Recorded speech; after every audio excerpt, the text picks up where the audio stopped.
అందరికీ నమస్కారం. వాణి దూర్జటి స్వరాంజలికి స్వాగతం. సంకటహర చతుర్థి వ్రతకథల సిరీస్లో భాగంగా పుష్యమాస సంకటహర చతుర్థి వ్రతకథతో మీ ముందరికి వచ్చేశాను. ఓం గణేశాయ నమః.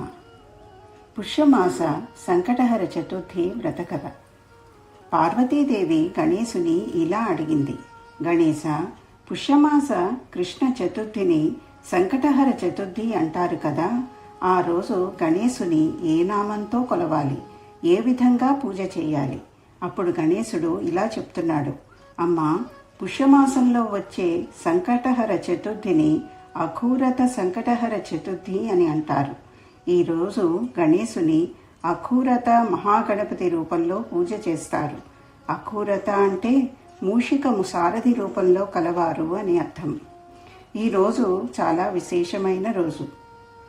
ఈ అఘోరత సంకటహర చతుర్థి రోజున విధిపూర్వకంగా అఘోరత మహాగణపతి రూపంలో గణేశుని పూజ చేసి, పూజ అయిన తరువాత అర్ఘ్యం ఇవ్వాలి. రోజంతా వ్రతదీక్షలో ఉండి పూజ అయిన తరువాత అర్ఘ్యం ఇచ్చి బ్రాహ్మణులకు భోజనం పెట్టి తరువాత తాను భుజించాలి. ఇలా చేసిన వారికి మాన సన్మానాలు ఇంకా ధన వైభవం ప్రాప్తిస్తుంది. వ్రతం చేసిన వారి జీవితాలు ఆనందమయం అవుతాయి.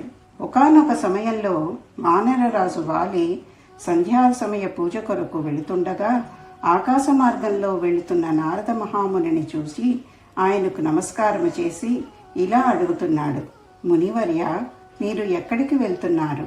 అప్పుడు నారదముని ఇలా చెప్తున్నాడు: వానరరాజా, లంకాపతి రావణాసురుడు దేవతల రాజు ఇంద్రుడిని పరాజితుడిని చేసిన సందర్భంగా గొప్ప విందు ఏర్పాటు చేశాడు.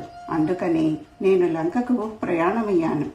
ఇంకా ఇలా చెప్తున్నాడు: ఇంక నుంచి సమస్త భూమండలములోనూ ఒక్క రావణుని ఆధిపత్యమే నడుస్తుంది.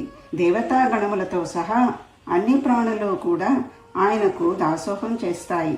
ఈ మాటలు విని వానరరాజు ఇలా అంటున్నాడు: మునివర్య, రావణుడు తన వరమును ఇంకా తన సేనలను ప్రయోగించి నిర్భరులను అణిచిపెట్టాడు. కానీ నేను చెప్తున్నాను వినండి. వారిలో నేనెప్పటికీ ఉండను. కావాలంటే మీరు నా ఈ మాటలని రావణాసురునికి స్పష్టంగా తెలియచేయండి. నారదుడు లంక చేరుకొని వాలి పలికిన మాటలను రావణాసురునికి చేరవేశాడు. అది విని రావణాసురుడు ఉగ్రుడై తన సేనలను వాలి మీద యుద్ధానికి సన్నద్ధులని కమ్మని ఆజ్ఞాపించాడు. అప్పుడు నారదుడు రావణాసునితో ఇలా అంటున్నాడు: రాక్షసరాజా, ఒక్క వానరుని కోసం మొత్తం సైన్యంతో వెళ్తే అది మీ ప్రతిష్టకు భంగమవుతుంది. అంత రావణాసురుడు తాను ఒంటరిగానే వాలితో యుద్ధం చేయడానికి నిశ్చయించుకొని పుష్పక విమానం మీద వానరరాజు వాలి వద్దకు చేరుకున్నాడు. రావణుడు సంధ్యావందనం చేస్తున్న వాలిని వెనుక నుంచి పట్టుకున్నాడు. వానరరాజు వాలికి ఒక వరం కలదు. అదేమనగా, వాలికి ఎదురుగా వచ్చి ఎవరైనా యుద్ధం చేసినచో వారి బలము సగం అయిపోతుంది. అందుకని ఎవరు వాలికి ఎదురుగా నిలిచి యుద్ధం చేసి గెలవలేరు. రావణుడు వెనుక నుంచి వాలిని పట్టుకోగానే వానరరాజు క్రోధితుడై రావణుని తన భుజాల మధ్య అదిమి పట్టుకొని సముద్రము నలువైపులకు పరిక్రమణము చేయసాగాడు. రావణుడు వానరరాజు చేతుల నుంచి తప్పించుకునేందుకు చాలా ప్రయత్నించాడు. కానీ రావణుని ప్రయత్నము సఫలం కాలేదు.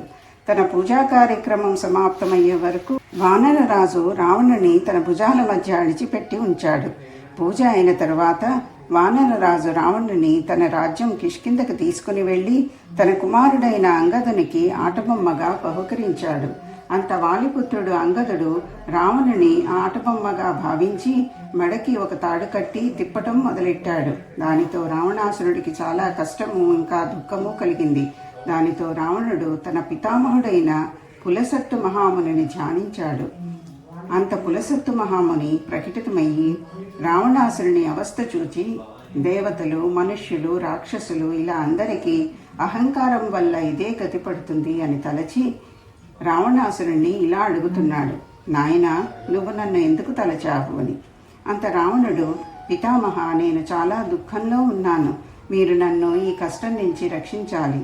అంత పులసత్తుముని ఇలా అంటున్నాడు: నాయనా రావణ, భయపడవద్దు. నువ్వు ఈ బంధం నుంచి అతి శీఘ్రంగా ముక్తుడవుతావు. నువ్వు విఘ్నాలను తొలగించి సంకటహర చతుర్థి వ్రతం చెయ్యి. పూర్వకాలంలో వృతాసురుని వధించి ఆ హత్యాపాతకం నుంచి విముక్తి కావడానికి స్వర్గాధిపతి ఇంద్రుడు ఈ వ్రతం చేశాడు. నువ్వు కూడా ఈ వ్రతం చెయ్యి. ఆ మాటలు విని రావణుడు భక్తిపూర్వకంగా సంకటహర చతుర్థి వ్రతం చేసి తన బంధం నుంచి విముక్తి పొంది తిరిగి తన రాజ్యానికి చేరుకున్నాడు. స్వామి గణేశ, ఎలాగైతే రావణాసురుని బంధం నుంచి విముక్తుడిని చేశావో అలాగే ఈ సంకటహర చతుర్థి వ్రత కథ విన్నవారికి, చదివిన వారికి అన్ని సంకటాల నుంచి విముక్తులని చెయ్యి. ఎవరైతే ఈ వ్రతాన్ని భక్తి శ్రద్ధలతో చేస్తారో వారికి అన్ని శుభాలు చేకూర్చు. ఇది పుష్యమాస సంకటహర చతుర్థి వ్రత కథ. మళ్ళీ త్వరలో మాఘమాస సంకటహర చతుర్థి వ్రత కథతో మీ ముందరికి వస్తాను. అంతవరకు సెలవు. సర్వే జన సుఖినో భవంతు. ఓం శాంతి.